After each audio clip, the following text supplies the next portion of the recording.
Arsenal signed Gabriel Magalhaes for a fee of £23 million in 2020, and ever since, he's become a mainstay in the Arsenal defence. So today we'll find out what he's been saying about Aaron Ramsdale, Ben White, and even the Arsenal manager Mikel Arteta. We will also discuss how Arsenal could line up versus Brighton, and what secret tactics has Mikel Arteta got up his sleeve. Let's find out in the latest Arsenal news today.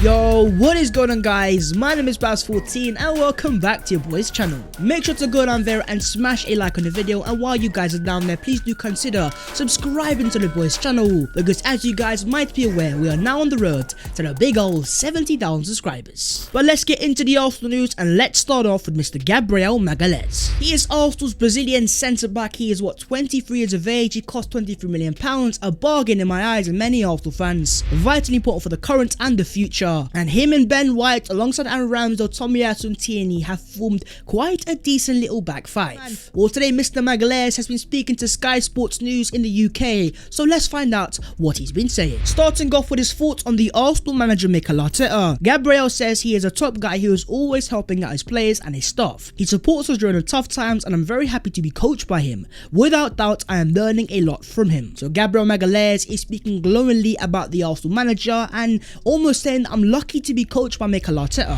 And Gabriel isn't the only Arsenal player in the past few months to have come out and praised Mikel Arteta. Gabriel also says the communication in general between the players and the manager is very good. We want to do well for him because that's exactly what he deserves. We see that he enjoys what he does and we want to achieve great things together. Once again, Mr. Magalhaes coming out in support of Arteta, saying the players and the manager work on really well behind the scenes, and that again is just so important for Arteta if he is to keep his long-term job at Arsenal Football Club. And Gabriel is only the latest of the Arsenal players like Odegaard and Saka and Smith-Rowe and Martinelli and Cole that have praised Arteta in the media openly over the past few months. And that is exactly why, even though there are still so many Arsenal fans that are doubtful of whether Arteta is the right guy for Arsenal, look at the guys that have come out in support of Arteta. These guys are the current of Arsenal and the future of Arsenal. These are our most important players. And so the truth is, the fact that Arteta clearly still has the support of the Arsenal dressing room, and the majority of it, is why as of right now he is still very safe in his Arsenal job. But also, to play devil's advocate, you could say that Gabriel has nothing else that he can say, and of course he's always going to praise his manager because he is a first teamer who wants to play minutes. So let me know your own thoughts as of right now on Mikel Arteta, and do you think he could still have a long-term future at Arsenal? Or are you still on the Mikel Arteta out train? Gabriel on Aaron Ramsdale. He says he's a very good goalkeeper. He's another new guy who is very young and a bright future ahead of him. He helps us a lot. He's a good communicator on the pitch, and his distribution is also very good. Aaron Ramsdale has come into the Arsenal team and not just surprised the Arsenal players but even the Arsenal fans. Think about it.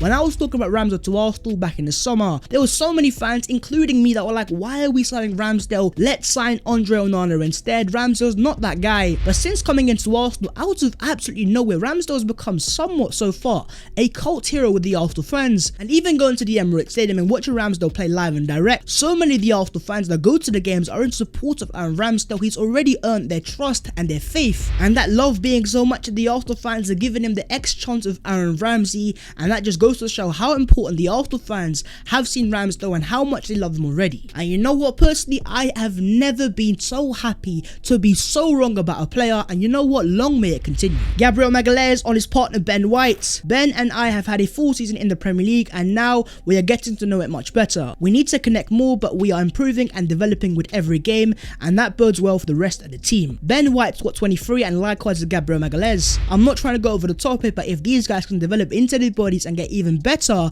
then these guys are the long-term Arsenal future centre-back partnership. As the more they play in the Premier League, the more they're going to understand it better, the players they play against, and ultimately also form a far better chemistry together. But what are your thoughts so far of the Ben White and Gabriel centre-back partnership, and how far do you think it can go? Arsenal are winning more duels and more headers. Arsenal winning more duels, more headers and more tackles than they were last season. There are more blocks and clearances too, and as said by Gabriel Magalhaes, we want to be a very intense and aggressive defence. And that back four has shown that so far. The likes of Takahiro Tomiyasu are just so important, yet to be dribbled past, yet to I think lose even a single aerial duel. The signings of Tomiyasu, Ben White alongside Tierney and Gabriel both being on the long-term Arsenal contracts, and Aaron Ramsdale, as I said, I'm not trying to get too carried away, but I'm starting to get a little bit excited. But what have you guys made so far of the Arsenal defence, and are there any areas of improvement. Right, yo, then moving on, let's discuss Brighton versus Arsenal. That is right, my friends, our gargantuan institution is back in action tomorrow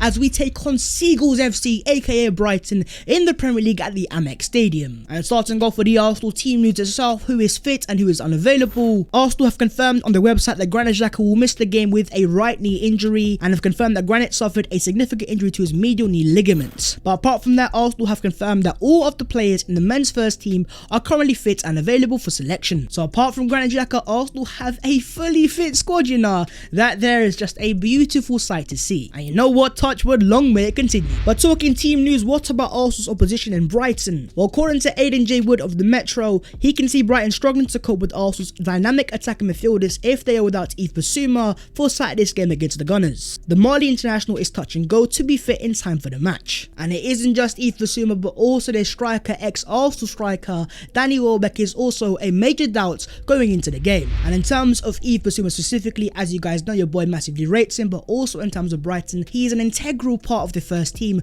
So to be without him in a game like Arsenal with the likes of Odegaard and Partey and Smith Rowe in the midfield, Brighton could really struggle. And even in terms of Danny Welbeck, he's one of the only few goal scorers in that team. Again, a massive blow for Brighton, but a massive boost for Arsenal Football Club. But how exactly do I think Mikel Arteta is going to line up? Well, I think we're going to see a full 2-3-1 formation with Ramsdale in goal, a back four of Tomiyasu, Ben White, Gabriel Magalhaes, Sambi and Partey in the midfield pivots, with Odegaard, Smith Rowe and Saka behind the striker in Pierre-Emerick Aubameyang. Now, there are a lot of touch and go parts to that team, so let's break it down one by one. In terms of the back four and the goalkeeper, need I say anymore? Of course they're going to start. I mean, let's not even talk about that. But in terms of the midfield, it's either going to be Sambi Lokonga or Mohamed Elneny. I've gone for Sambi, but what if Arteta goes for Elneny? Personally, you know what, I wouldn't be surprised. And I can see why Arsenal fans are going to disagree, but in terms of what Arteta could see, he sees the experience of Elneny. He's a lot more defensively secure and safer in the press as well. That experience in the Premier League, I could see Arteta going for Elneny over Sambi. I wouldn't be surprised, but let me know your own thoughts on who would you go to partner Thomas Partey. And in terms of the three behind the striker, of course, Odegaard, Smith Rowe and Saka, you could bring back Pepe and go to the 4-3-3, but I just don't see Mikel Arteta doing that, because Brighton are a great team in transition, and to go with 3 in midfield with 2 attacking midfielders against their quality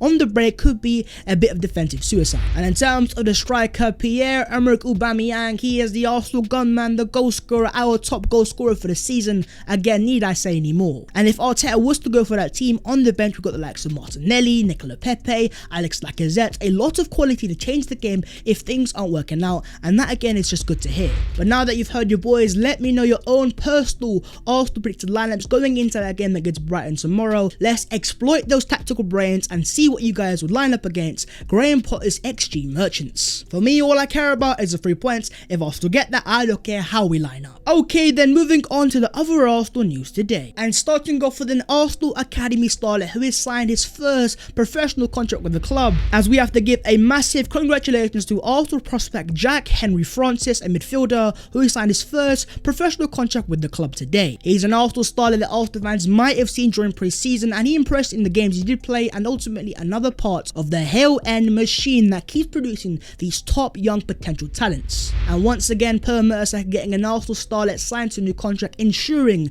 that nothing stupid happens behind the scenes. Mr. Per Mertesacker, keep doing your great job behind the scenes at Hell End. As Albino has pointed out, Arsenal averaged the highest points per game of any team in the Premier League history during October, with 2.07 per game. Yes, my friends, we are in a brand new month, but if we are to go back to last September, 3 wins out of all 3 games, Arsenal were the only team to have a 100% win ratio. It stings, you love to see. And so hoping that Arsenal can continue that sort of form into October, and also our historically good form of October in general. Arsenal are only 4 points off the top 4 as it stands. And I'm not trying to get too carried away and say, oh my god, Arsenal top 4 race, title race. Let's not get too carried away. But after Brighton, we've got Aston Villa at home and Crystal Palace at home. Out of all 3 of those games, I would say they are pretty winnable, and Arsenal could easily get 9 points out of 9. But at the same time, as a wise Arsenal fan once said, it is the hope that kills you as an Arsenal fan. But let me know, how many points out of the next 3 games do you think Arsenal gets? Are we getting 9 points out of 9? Let's discuss down below in the comments. Now, if we were to rewind 3 games and go back to that awful defeat versus Man City,